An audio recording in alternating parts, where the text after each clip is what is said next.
या देवी सर्वभूतेषु मातिर्पुरभैरवीरूपेण संस्थिता नमस्तस्यै नमस्तस्यै नमस्तस्यै नमो नमः। तो एक बार बोलिए प्रेम से त्रिपुर भैरवी माता की जय, भगवती माता की जय। पौराणिक मान्यताओं के अनुसार इस माँ की पूजा करने से हर प्रकार के मुकदमे, बंधनों और कारावास से मुक्ति मिलती है। माँ को त्रिपुरा भैरवी, चैतन्य भैरवी, सिद्ध भैरवी, भुवनेश्वर भैरवी, संपदा भैरवी, कमलेश्वरी भैरवी, कालेश्वरी भैरवी, कमलेश्वरी भैरवी, नित्य भैरवी, रुद्र भैरवी, भद्र भैरवी तथा सटकुटा भैरवी भी कहा गया है। आज गुप्त नवरात्रि का छठा दिन है। आज भक्त माँ त्रिपुर भैरवी की पूजा अर्चना करेंगे। त्रिपुर भैरवी को बंदी छोर माता कहा गया है। पौराणिक मान्यताओं के अनुसार इन माँ की पूजा करने से हर प्रकार के मुकदमे, बंधनों और कारावास से मुक्ति मिलती है। माँ त्रिपुर भैरवी की उत्पत्ति कैसी हुई? दुर्गा सप्तशती के अनुसार त्रिपुर भैरवी के उग्र स्वरूप की क्रांति हजारों उगते सूर्य के समान है। धार्मिक कथाओं में इस बात का वर्णन है कि माता त्रिपुर भैरवी की उत्पत्ति महाकाली के छाया विग्रह से हुई है। देवी भागवत के अनुसार छठी महाविद्या त्रिपुर भैरवी है। त्रिपुर भैरवी का स्वरूप, माता त्रिपुर भैरवी का स्वरूप माँ काली जैसा ही है। माँ के 3 नेत्र और 4 भुजाएं हैं। माँ के बाल खुले हुए हैं। इनका एक नाम पोष्टी भी है। माँ के कई और नाम से भी जाना जाता है, जैसे रुद्र भैरवी, चैतन्य भैरवी, नित्य भैरवी, भद्र भैरवी, कलेश भैरवी, श्मशान भैरवी, संपदा भैरवी। माता त्रिपुर भैरवी की पूजा करने से सौभाग्य, आरोग्य, सुख की प्राप्ति होती है। माता त्रिपुर भैरवी की पूजा करने से मनोवांछित विवाह की इच्छा पूरी हो जाती है। माता त्रिपुर भैरवी की पूजा करने से व्यापार और करियर में वृद्धि होती है। माता त्रिपुर भैरवी की पूजा करने से समस्त पापों का नाश होता है। आज सुनते हैं नवरात्रि के छठे दिन माता कात्यायनी की कथा, आरती, मंत्र और पूजा विधि। तो एक बार बोलिए प्रेम से कात्यायनी माता की जय, भगवती माता की जय। माँ दुर्गे के छठे हुए स्वरूप का नाम कात्यायनी है। जब पृथ्वी पर असुरों का उत्पात बहुत बढ़ गया था, तब ऋषि मुनियों समस्त प्राणियों को दुष्ट असुरों से अत्याचार से मुक्ति दिलाने के लिए माँ आदि शक्ति कात्यायनी स्वरूप में प्रकट हुई थी। तो आइए जानते हैं माँ कात्यायनी की कथा, पूजा विधि, मंत्र, प्रिय फूल, भोग और आरती के बारे में। कात्यायनी माता की कथा। कत नामक एक प्रसिद्ध महर्षि थे। उनके पुत्र का नाम कत्य ऋषि था। इन्हीं कत्य ऋषि के गोत्र से अति प्रसिद्ध महर्षि कात्यायन का जन्म हुआ। महर्षि कात्यायन माँ जगदम्बा के परम भक्त थे। महर्षि कात्यायन की प्रबल इच्छा थी कि माँ भगवती उनके घर पुत्री के रूप में जन्म ले। जगदम्बा की उपासना करते हुए उन्होंने बहुत वर्ष तक बड़ी कठोर तपस्या की। माँ भगवती ने उनकी तपस्या से प्रसन्न होकर महर्षि कात्यायन के घर में जन्म लेना स्वीकार कर लिया। आश्विन कृष्ण चतुर्दशी को ये महर्षि कात्यायन की पुत्री के रूप में माता जी का जन्म हुआ। जन्म के उपरांत कात्यायन ऋषि ने माता आदि शक्ति की विधिवत पूजा का आयोजन किया। शुक्र, सप्तमी, अष्टमी तथा नवमी तक 3 दिन इन्होंने कात्यायन ऋषि की पूजा ग्रहण करके 10वीं को महिषासुर का वध कर दिया। महिषासुर का वध करने के पश्चात समस्त देव मानव लोकों में माँ दुर्गा की जय जयकार होने लगी। कात्यायन ऋषि की पुत्री होने के कारण माता जी कात्यायनी के नाम से विख्यात हुई। दूसरी कथा के अनुसार जब दानव महिषासुर का अत्याचार पृथ्वी पर बहुत बढ़ गया, तब भगवान ब्रह्मा, विष्णु, महेश तीनों ने अपने अपने तेज का अंश देकर महिषासुर के विनाश के लिए एक देवी को उत्पन्न किया। महर्षि कात्यायन ने सर्वप्रथम माँ कात्यायनी की पूजा की। इसी कारण से यह कात्यायनी कहलाई। माँ कात्यायनी अपने भक्तों को निश्चित फल प्रदान करती है। भगवान कृष्ण को पति रूप में पाने के लिए ब्रज की गोपियों में इन्हीं की पूजा काली नदी यमुना के तट पर की थी। ये ब्रज मंडल की अधिष्ठात्री देवों के रूप में प्रतिष्ठित है। भगवान श्री कृष्ण ने भी माता कात्यायनी की पूजा की थी। कात्यायनी माता की छवि, इनका स्वरूप अत्यंत ही भव्य और दिव्य है। इनका वर्ण सोने के समान चमकीला और उज्जवल है। इनकी 4 भुजाएं हैं। माता जी का दाहिना तरफ का ऊपर वाला हाथ भय मुद्रा में है तथा नीचे वाला वर आशीर्वाद मुद्रा में है। बाएं तरफ के ऊपर वाले हाथ में तलवार और नीचे वाले हाथ में कमल के पुष्प सुशोभित है। इनका वाहन सिंह है। दुर्गा पूजा के 6वें दिन इनके स्वरूप की उपासना की जाती है। उस दिन साधक का मन आज्ञा चक्र में स्थित होता है। योग साधनाएं इस यज्ञ चक्र के अत्यंत महत्वपूर्ण स्थान है। इस चक्र में स्थित मन वाला साधक माँ कात्यायनी के चरणों में अपना सर्वस्व निवेदित कर देता है। कात्यायनी माता की उपासना का महत्व परिपूर्ण आत्मदान करने वाला ऐसे भक्त को सहज भाव से माँ कात्यायनी की दर्शन प्राप्त हो जाते हैं। माँ कात्यायनी की भक्ति और उपासना द्वारा मनुष्य को बड़ी सरलता से अर्थ, धर्म, काम, मोक्ष 4 फलों की प्राप्ति हो जाती है। वह इस लोक में स्थित रहकर ही अलौकिक तेज और प्रभाव से युक्त हो जाते हैं। ऐसे रोग, शोक, संताप, भय आदि सर्वथा निष्ठ हो जाते हैं। जन्म जन्मांतर के पापों को विनष्ट करने के लिए माँ की उपासना से अधिक सुगम और सरल मार्ग दूसरा नहीं है। इनके सात्विर्य में रहकर परम पद का अधिकारी बन जाता है। अतः हमें अति दयालु माँ के शरणागत होकर उनकी पूजा उपासना के लिए तत्पर होना चाहिए। देवी कात्यायनी के पूजा में प्रमुख लाभ वैवाहिक जीवन में सुख। देवी कात्यायनी का प्रभाव कुंडली चक्र के आज्ञा चक्र पर है। नवग्रहों में माता कात्यायनी शुक्र को नियंत्रण में रखती है। अतः देवी कात्यायनी की पूजा से वैवाहिक जीवन में सुख और समृद्धि प्राप्त होती है। जिनके विवाह में बाधा आ रही है उनके विवाह की बाधा भी देवी कात्यायनी दूर करते हैं। विवाह बाधा अथवा वैवाहिक समस्या दूर करने के लिए दुर्गा षष्ठी के दिन कात्यायनी माता के विग्रह के सामने निम्नलिखित मंत्र का जाप करें। विवाह बाधा हेतु विशेष उपाय इस लेख में अंत में सुने। हे देवी कात्यायनी, तुम सभी प्रकार के सुखों को देने वाली, दुष्टों का नाश करने वाली, सभी प्रकार के कार्यों को सिद्धि करने वाली नारायणी स्वरूपनी हो।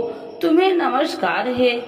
देवी कात्यायनी की पूजा से मनुष्य को निम्नलिखित लाभ भी प्राप्त होते हैं।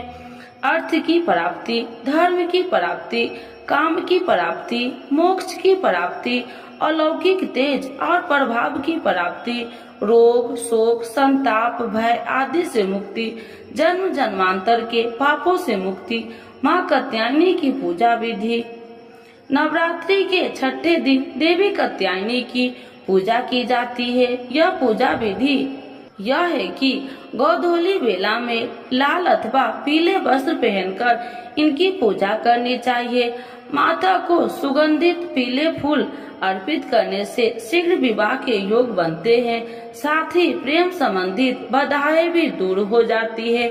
नवरात्रि के 6ठे दिन सर्वप्रथम स्नान ध्यान करके कलश की पूजा करें। इसके पश्चात माता कात्यायनी और माँ दुर्गा की पूजा करें। पूजा प्रारंभ करने से पहले माँ को स्मरण करके हाथ में फूल लेकर संकल्प जरूर कर ले। माता को पीले फूल और नैवेद्य अर्पित करे। अक्षत, फूल, कुमकुम, 16 श्रृंगार आदि माता को अर्पित करे। इसके बाद माता की प्रिय भोग लगाए। माँ कात्यायनी का भोग। माता का प्रिय भोग शहद है, मिठाई इत्यादि का भोग लगाए। तत्पश्चात माता को जल अर्पण करे। इसके बाद दुर्गा चालीसा और दुर्गा सप्तशती का पाठ करे। पाठ करने के बाद घी के दिए से माता की आरती करे। माता कात्यायनी को शहद युक्त पान अति प्रिय है, अतः इन्हें भोग में फल और मिठाई के साथ मधु युक्त पान अभ्यस अर्पित करे। पूजा का स्थान बहुत साफ सुथरे स्थान पर ही देवी कात्यायनी की प्रतिमा या तस्वीर स्थापित करे। पूजा की सामग्री देवी कात्यायनी की प्रतिमा या तस्वीर, लाल रंग के फूल, लाल रंग के कपड़े, कुमकुम, अक्षत, रोली, हल्दी, इत्र, धूप, दीप, नैवेद्य, शहद आदि। पूजा के बाद देवी कात्यायनी से अपनी मनोकामनाओं को पूर्ति की प्रार्थना करे। माता की पूजा से मंत्रों का जाप करे। या देवी सर्वभूतेषु माँ कात्यायनी रूपेण संस्थिता नमस्तस्यै नमस्तस्यै नमस्तस्यै नमो नमः। तो एक बार बोलिए प्रेम से कात्यायनी माता की जय, भगवती माता की जय। माता कात्यायनी की आरती। जय जय अम्बे जय कात्यायनी, जय जगमाता जग की महारानी। जय जय अम्बे जय कात्यायनी, जय जगमाता जग की महारानी। बैजनाथ स्थान तुम्हारा, वहाँ बरदाती नाम पुकारा। बैजनाथ स्थान तुम्हारा, वहाँ बरदाती नाम तुम्हारा। कई नाम है कई धाम है, यह स्थान भी तो सुख धाम है।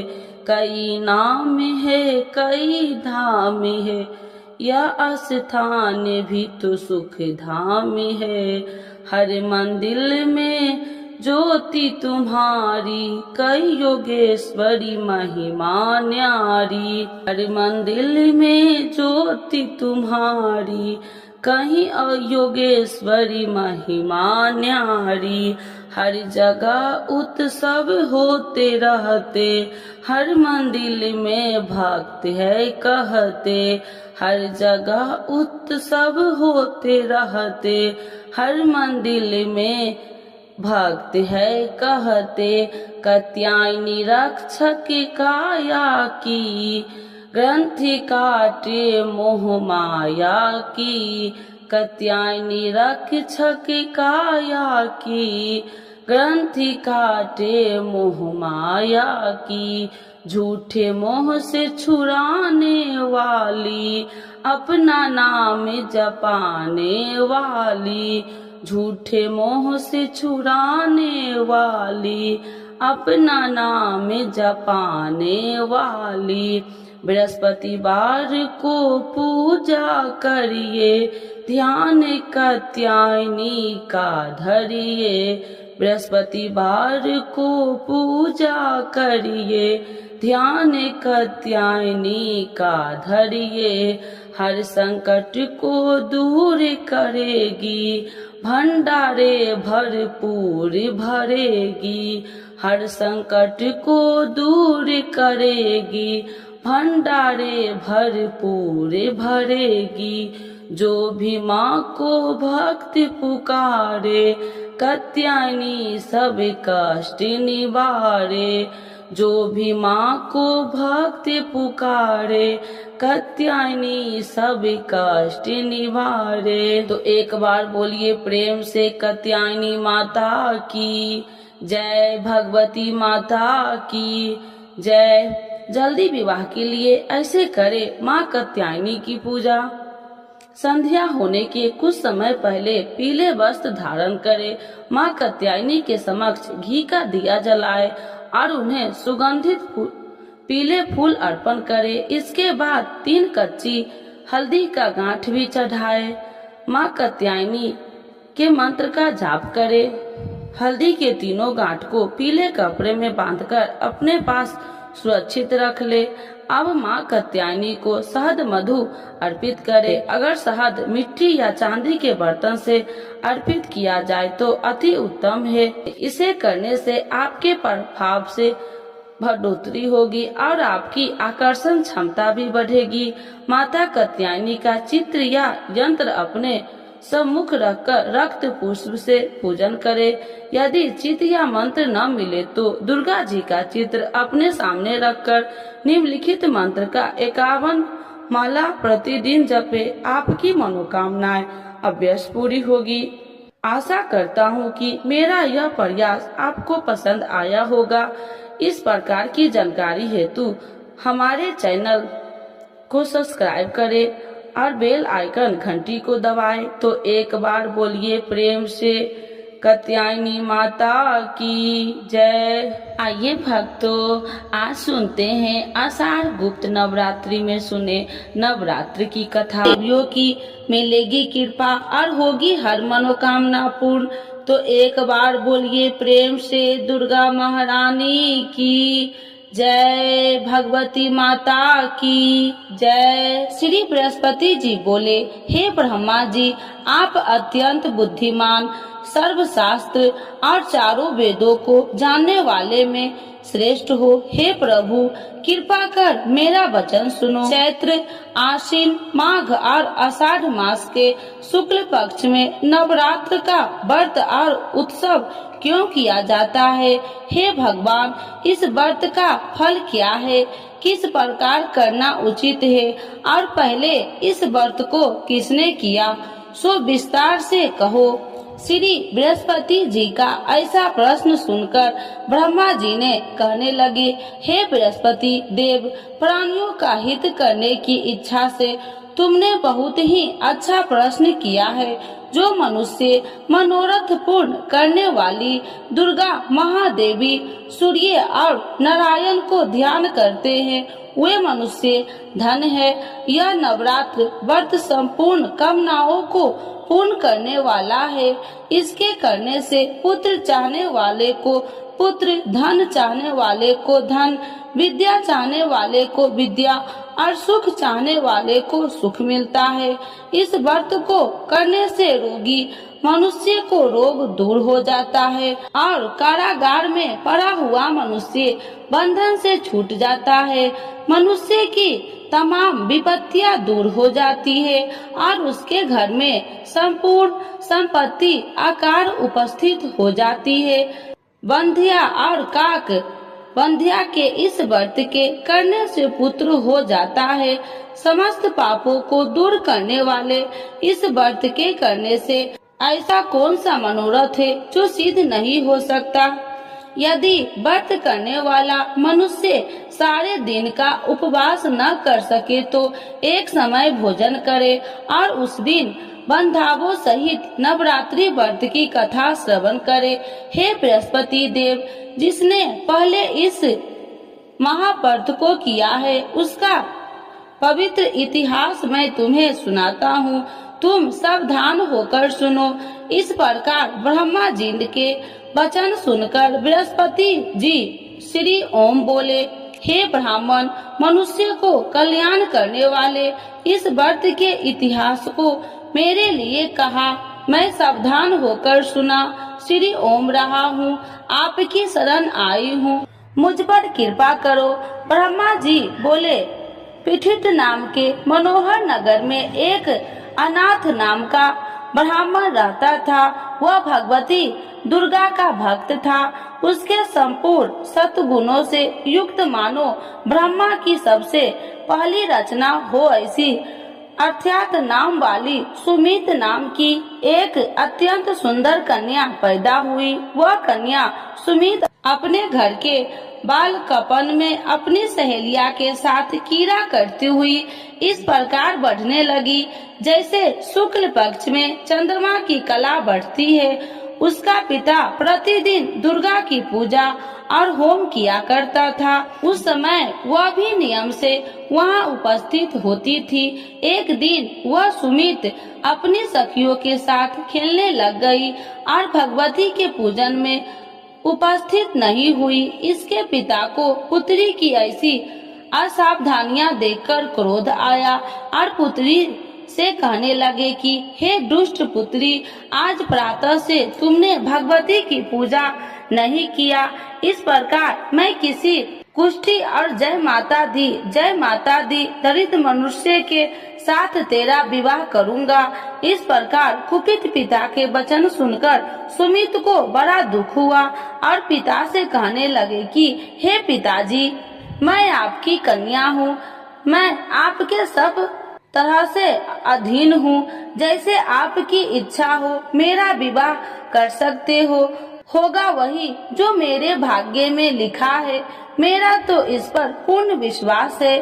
मनुष्य न जाने कितने मनोरथ को चिंतन करता है, पर होता वही है जो भाग्य में विधाता ने लिखा है। जो जैसा करता है उसको फल भी उस कर्म के अनुसार ही मिलता है, क्योंकि कर्म करना मनुष्य के अधीन है पर फल देव के अधीन है। जैसे अग्नि में पड़े हुए तीन दी उसको अधिक प्रतिदीप्त कर सकते हैं, उसी तरह अपनी कन्या के ऐसे निर्भरता से कहे हुए वचन सुनकर उस ब्राह्मण को अधिक क्रोध आया। तब उसने अपनी कन्या का एक कुष्ठी के साथ विवाह कर दी और अत्यंत क्रोध होकर पुत्री से कहने लगे कि जाओ जल्दी जाओ, अपने कर्म का फल भोगो। देखो केवल भाग्य में भरोसा पर रहकर क्या करती है।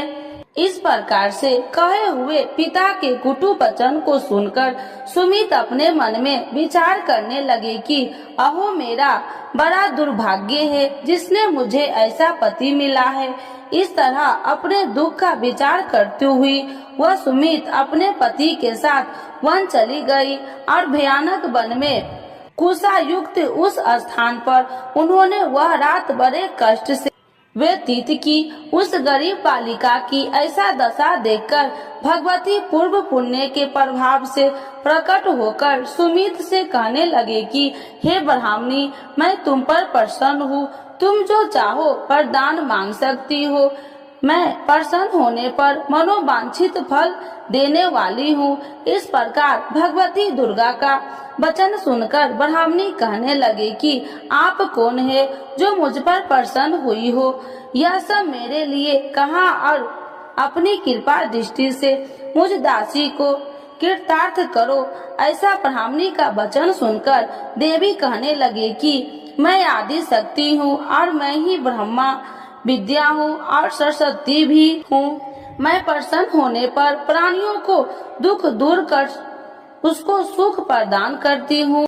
हे ब्राह्मणी, मैं तुम पर तेरे पूर्व जन्म के पुण्य के प्रभाव से प्रसन्न हूँ। तुम्हारे पूर्व जन्म का वृत्तांत सुनाती हूँ, सुनो। तुम पूर्व जन्म में निषाद भील की स्त्री थी और अति पतिव्रता थी। एक दिन तेरे पति निषाद ने चोरी की। चोरी करने के कारण तुम दोनों को सिपाहियों ने पकड़ लिया और ले जाकर जेल खाने में कैद कर दिया। उन लोगों ने तेरे को और तेरे पति को भोजन भी नहीं दिया। इस प्रकार नवरात्र के दिनों में तुमने न तो कुछ खाया और न जल ही पिया, इसीलिए 9 दिन तक नवरात्र का व्रत हो गया। हे ब्राह्मणी, उन 9 दिनों में जो व्रत हुआ उस व्रत के प्रभाव से प्रसन्न होकर तुम्हें मनोवांछित वस्तु दे रही हूँ। तुम्हारी जो इच्छा हो सो मांगो। इस प्रकार दुर्गा के कहे वचन सुनकर ब्राह्मणी बोली, अगर आप मुझ पर प्रसन्न है तो हे दुर्गे, आपको प्रणाम करती हूँ। कृपा करके मेरे पति को कोढ़ को दूर करो। देवी कहने लगे कि उन दिनों में जो तुमने व्रत किया था उस व्रत के एक दिन का पुण्य अपने पति को कोढ़ दूर करने के लिए अर्पण करो। मेरे प्रभाव से तेरा पति कोढ़ी से रहित और सोने का समान शरीर वाला हो जाएगा।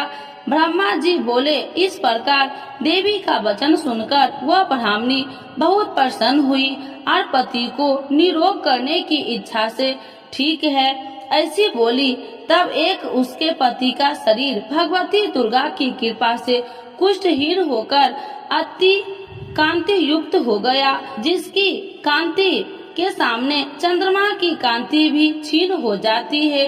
वह ब्राह्मणी पति की मनोहर देह को देखकर देवी को अति पराक्रमी वाली समझकर स्तुति करने लगी। हे दुर्गे, आप दुर्गत को दूर करने वाली, तीनों जगत को सनातप हरने वाली, समस्त दुखों को दूर करने वाली, रोगी मनुष्य को निरोग करने वाली, प्रसन्न होने पर मनोवांछित वस्तु को देने वाली और दुष्ट मनुष्य को नाश करने वाली हो।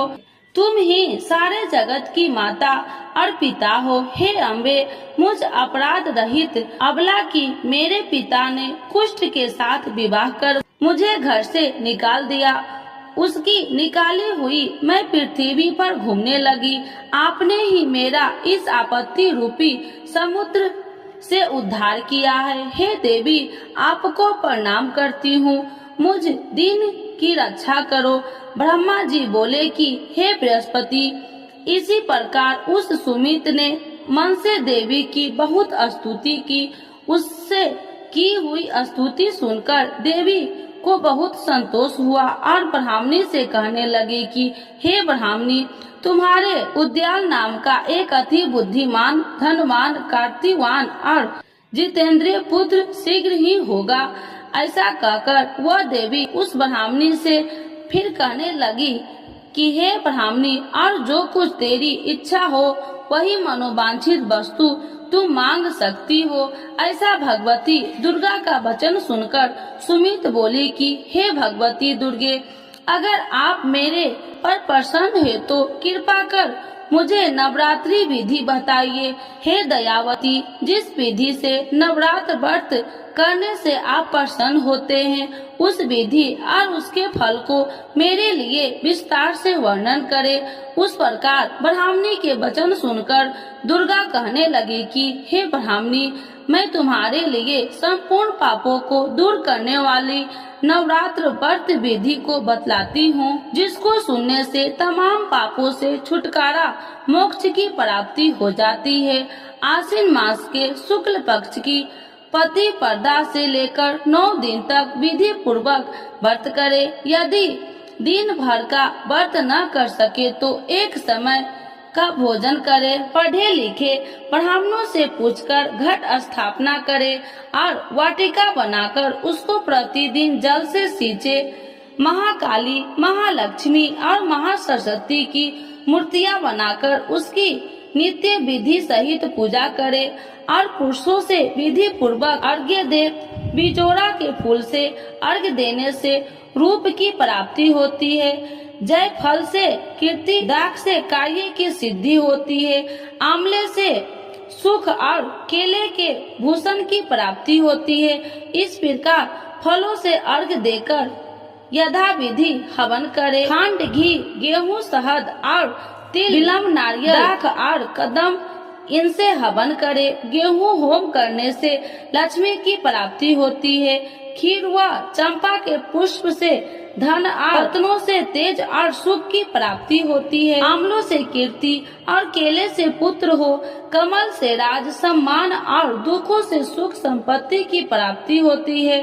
व्रत करने वाला मनुष्य इस विधान से होम कर आचार्य को अत्यंत नम्रता के साथ प्रणाम करे और यज्ञ की सिद्धि के लिए उसे दक्षिणा दे। इस महाव्रत को पहले बताई हुई विधि के अनुसार जो कोई करता है उसके सब मनोरथ सिद्ध हो जाते हैं। इसमें तनिक भी संशय नहीं है। इन 9 दिनों में जो कुछ दान आदि किया जाता है उसका करोड़ों गुना फल मिलता है। इस नवरात्रि के व्रत से अश्वमेध यज्ञ का फल मिलता है। हे ब्राह्मणी, इस संपूर्ण कामनाओं को पूर्ण करने वाले उत्तम व्रत को तीर्थ, मंदिर अथवा घर में ही विधि के अनुसार करे। ब्रह्मा जी बोले कि हे बृहस्पति देव, इस प्रकार ब्राह्मणी को व्रत की विधि और फल बताकर देवी अंतर ध्यान हो गई। जो मनुष्य या स्त्री इस व्रत को भक्ति पूर्वक करता है वह इस लोक में सुख पाकर अंत में दुर्लभ मोक्ष को प्राप्त होता है। हे बृहस्पति देव, यह दुर्लभ व्रत का महात्म्य मैं तुम्हारे लिए बतलाया है। ऐसा ब्रह्मा जी के वचन सुनकर बृहस्पति देव जी आनंद के कारण रोमांचित हो गए और ब्रह्मा जी से कहने लगे, हे ब्रह्मा जी, आपने मुझ पर अति कृपा की जो अमृत के समान इस नवरात्रि व्रत का महात्म्य सुनाया है। हे प्रभु, आपके बिना और कोई इस महात्म्य को सुन सकता है। ऐसा बृहस्पति जी के वचन सुनकर ब्रह्मा जी बोले कि हे बृहस्पति देव, तुमने सब प्राणियों का हित करने वाले इस व्रत अलौकिक व्रत को पूछा है, इसीलिए तुम धन्य हो। यह भगवती शक्ति संपूर्ण लोकों को पालन करने वाली है। इस महादेवी के प्रभाव को कौन नहीं जान सकता है। तो एक बार बोलिए प्रेम से दुर्गा महारानी की जय, नव दुर्गा माता की जय, भगवती माता की जय।